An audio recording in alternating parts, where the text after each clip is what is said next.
Today on Windy City Weekend, we'll hear from a local media organization on how they're helping young students break into the film industry. Plus, Cheryl Burton takes Val on a tour of Chatham for the latest edition of Our Chicago Neighborhood Walk. And Richard Roper is here to tell us if Cillian Murphy's newest drama is a spend or a save. Now, here are your hosts, Val Warner and Ryan Cheverini. Welcome to Windy City Weekend. It is Friday, November 8th. The year is flying by. It really is. And a guy that we haven't seen in a long time is back with us for Host Chat today, comedian Damon Williams. Good to see you again, Dave. Woo! This is if we had our studios. Woo! I was trying to think, when's the last time you were here? Val and I did the couch when you all had the couch over there. I don't know, but it was online actually. That long? Yeah, No. yeah. I may have been back one time since then, but Since the show got canceled? yes, I've been back. In that form? No, I think I've been short form once. Yeah, but November, you said it already. Yeah. I mean, well, I know you got a big football game tonight, and Max's team's undefeated. Big in the 7A, because you know all Yes. about that. Yeah, we are 10-0, and hopefully we will be 11-0 after Nice. tonight. Right. Headed down to Bradley Bourbonnais. Yeah, here we go. Yeah. So what's the record right now? They're We are 10-0. 10-0. Yeah, I don't know what their record Okay. is. I don't. We don't care about I was about to say, I don't Whatever really it care. is, they We're got gonna be another L coming. Okay, that's what I'm talking about. Yes, and big holiday plans. Anything good you got going, Damon? Nothing holiday, but I'm doing the Urban League Gala tomorrow. That'll be great. And of course, my Ameristar Casino show tonight. So other You're than that, going to be busy. So you have the Yes. comedy show tonight. Yes. Then you have the Urban League Gala where all of Chicago's... yes, the who's who of Chicago. Okay. Yeah. I'm glad you said it. Who will be there tomorrow? Right, you should go. You would feel right on there. I'm in. Yeah. And you dressed appropriately. Let's go. Yes. I'll get a brimmed hat. How Let's about go. it? Hey, ChatGPT, are you guys into ChatGPT? Do you use it? I am. It's kind of frightening. It's amazingly smart. Yes. ChatGPT can do just about anything. You tell it to write a song, it can write a song in a second. Tell it to write a letter of recommendation, boom, it's done. Yep. So now couples are using ChatGPT to solve arguments. Therapists, no more. You have your ChatGPT. So whatever argument you have with your spouse or loved one, significant other, Don't you feel like this is like the younger generation way to solve a problem? And here's the question. Are you on ChatGPT during the argument? Or is this one of those things where you've had the argument, you retreat, and then you're like, I should have said this. And then you go on ChatGPT to help you form... yeah, it could be like during the middle of the argument. Because remember, before, like, hold on. yeah, you could. Because remember, before Google, idiot guys would argue in a bar over sports, Okay. and they didn't know the answer because they would just argue. Oh, yeah, who's the greatest of this Sure. of all time? And you Right, would just sure. argue, and people would make up stuff. Of course. Right now with Google, people just go, okay, Google it. How many home runs does Babe Ruth have? How many home runs? Right. So that's what you could do with ChatGPT. So give me an example. What's an argument that What do you guys argue about? We rarely argue. My wife is here, so you're asking that question. But but no, I used to really have an issue with her taking long to get ready. Okay. Yeah, so making me late or behind my schedule getting ready. Yeah. Okay, so while she's getting ready, Yeah. and you get on your ChatGPT, and you just say, my wife takes a long time to get ready, and it makes us late to events constantly. What should we do? Here we go. This is a common issue. It could help to approach this with a mix of understanding and practicality. Try discussing how important it is to be on time and ask if there's any part of her routine she'd feel comfortable speeding up a bit. You could also try working backward from the event's start time, agreeing on a start getting ready time that builds in a buffer for her routine. Another approach is to find ways to use the time she's getting ready, like catching up on something you enjoy, taking care of small tasks, so it feels productive rather than a waiting period.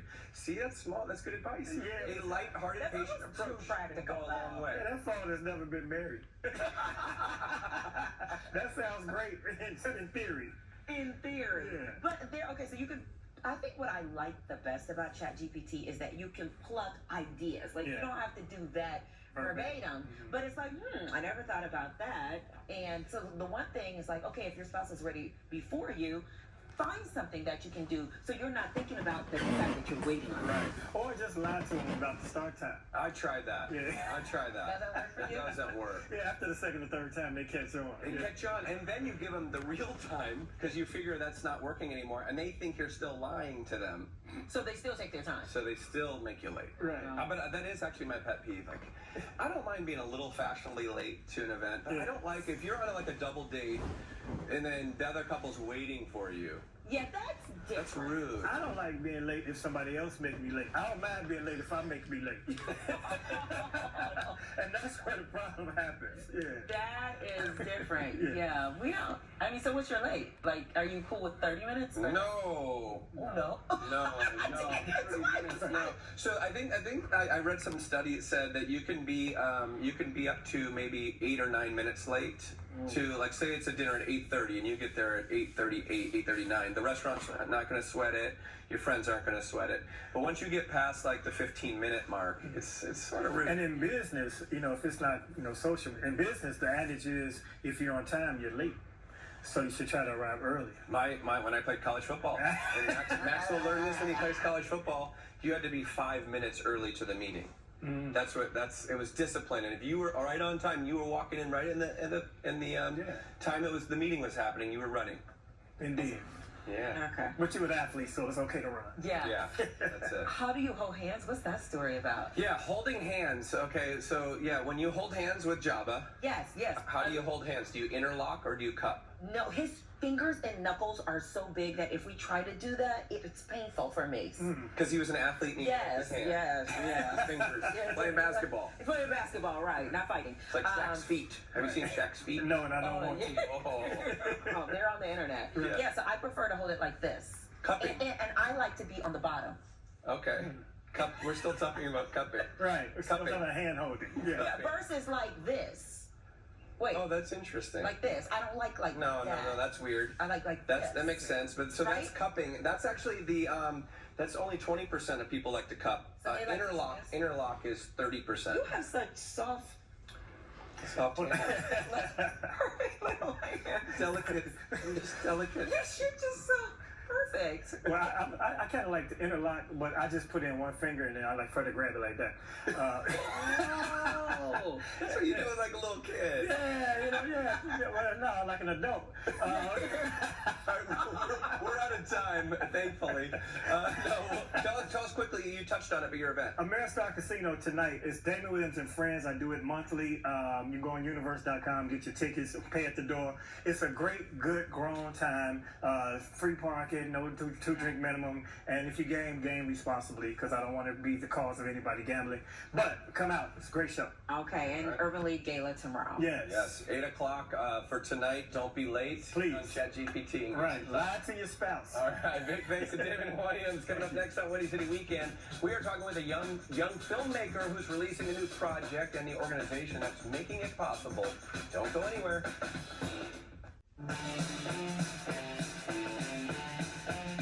Welcome back, everybody. Beautiful shot outside of Lake Ridge again.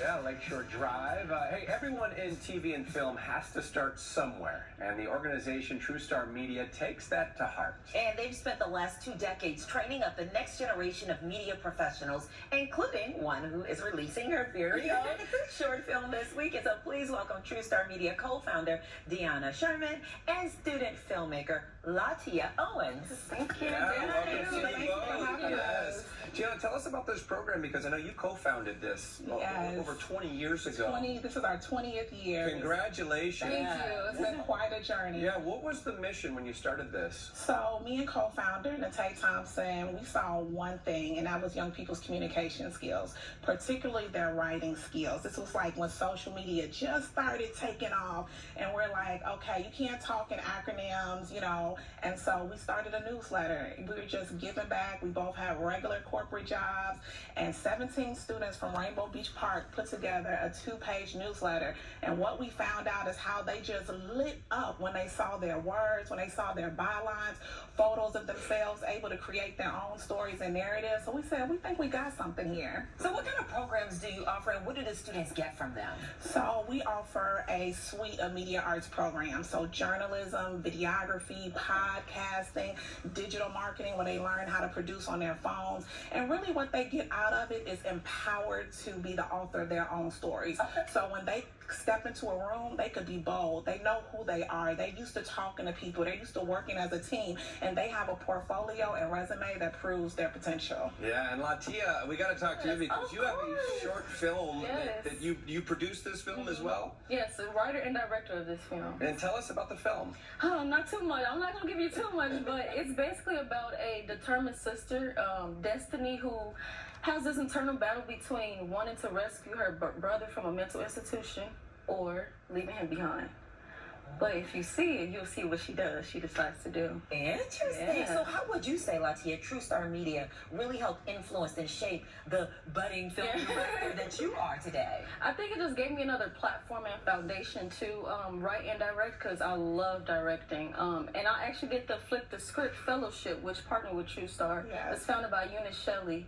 And it just gave me, more of a voice, finding my voice as a storyteller and like that collaboration with other filmmakers as well. Yeah, so how did you cast the film? How many people are in the film?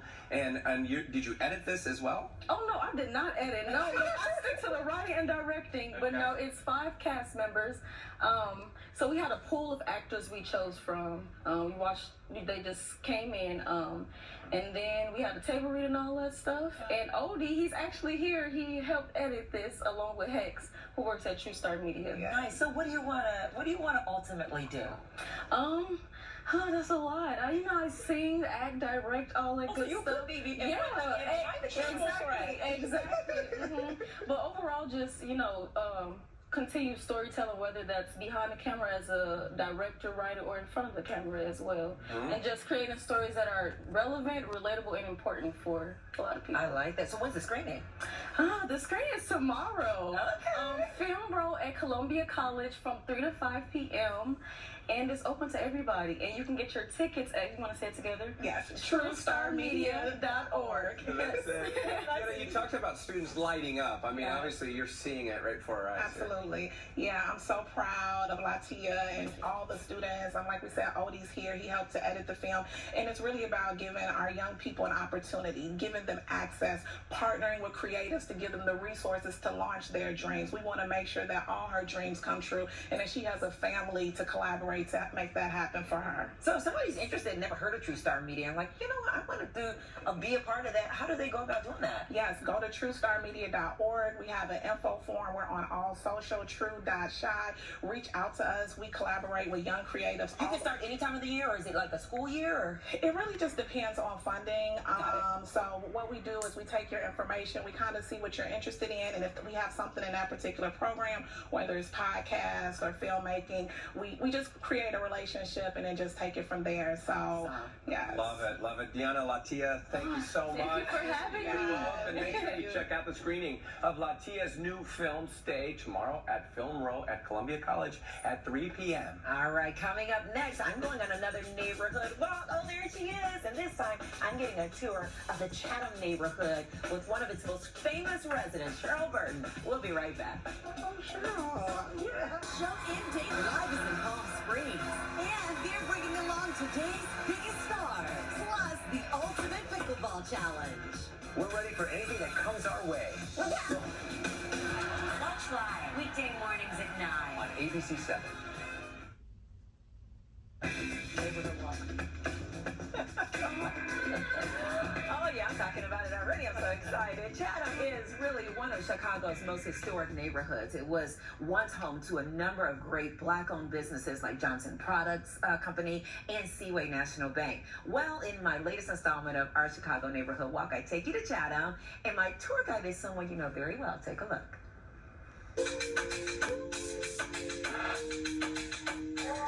In this week's edition of Neighborhood Walk, I find myself in beautiful Chatham on the south side of Chicago. To help me get a tour of this fabulous neighborhood, I enlisted one of its former prominent residents, Cheryl Burton. Chatham, located on the southeast side of the city, has been home to one of Chicago's most prominent middle-class African-American communities for more than 60 years. There are large backyards here in Chatham. Our first stop took us to an architectural gem located at the intersection of 84th and Michigan Avenue. It has been called the Blue White House. It has passed over 2 or 3 owners since 1966. Across from this, the Blue White House, Yes. is another famous house. Yes.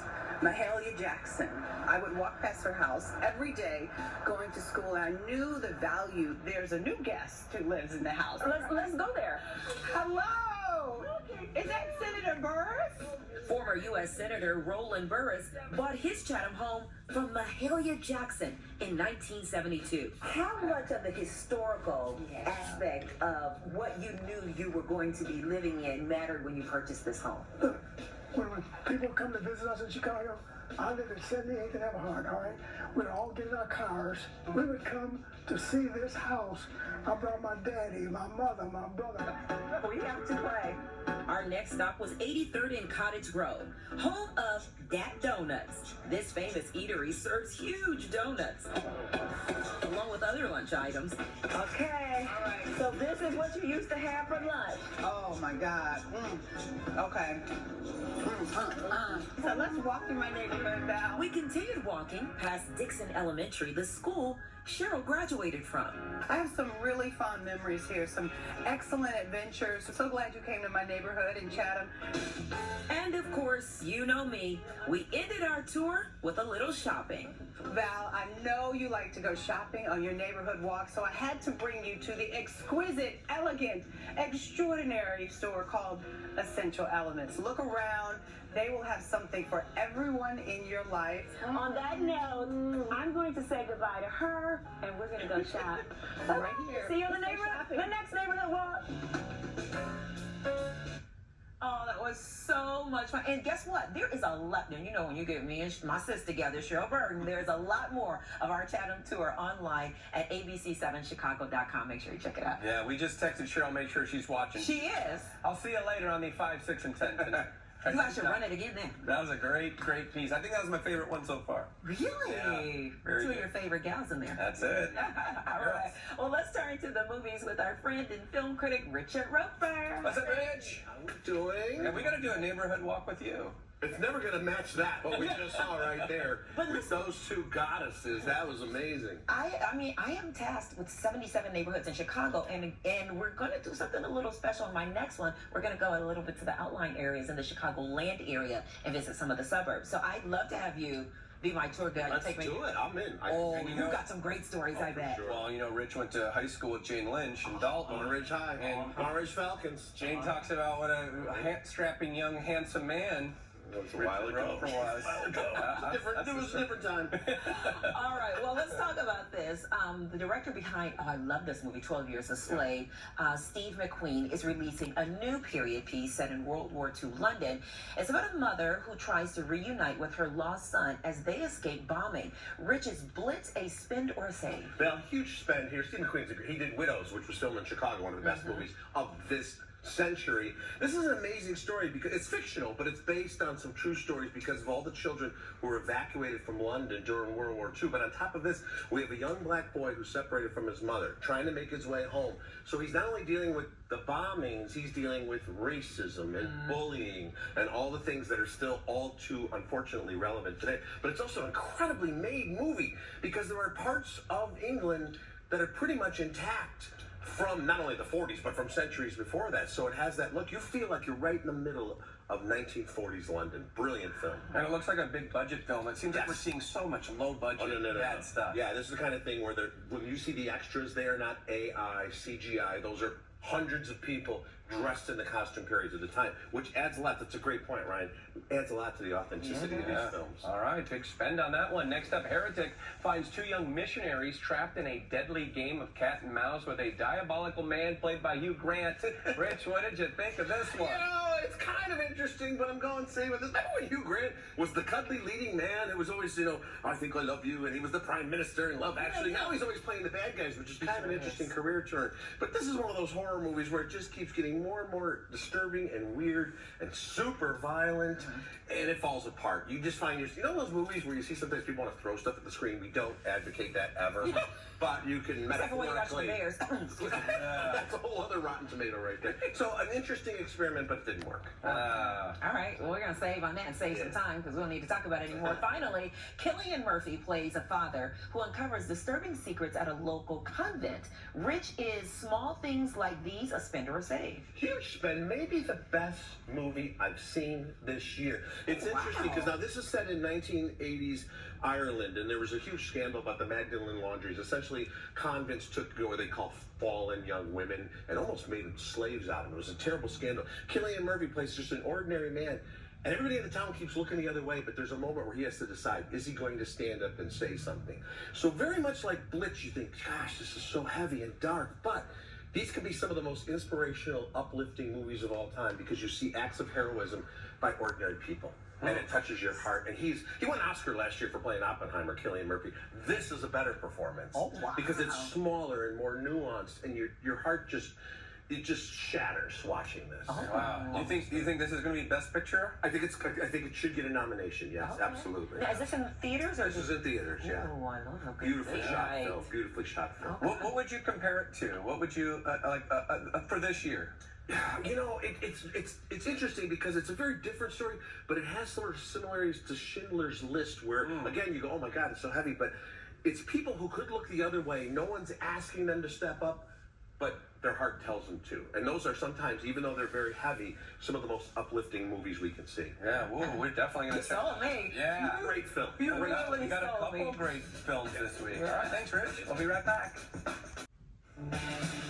All right, before we go, beautiful shot of our city, of course. Before we go, I want to highlight a really coming soon. Local fashion designer Raven Smith is holding an out-of-this-world fashion show. There she is right now, called Planet Art. It's a celebration of artistic freedom and new form fashion, and it's helping give a platform to young designers and artists. So make sure you check it out. It's coming up next weekend on November 16th over at Epiphany Center for the Arts. Doors open at 5. More info, of course, is on our website. But I was telling you, Ryan, look at this. Talk about a flashback Friday. Yeah. Raven first appeared on Windy City Live years ago. I don't even know what year this is, when she was in her teenage years, promoting her line Straight from the Go, because she wanted to create a positive image of Chicago. T-shirts. Awesome. Go Raven and support that event. That's going to do it for us. Have a great weekend, everyone. See you next week.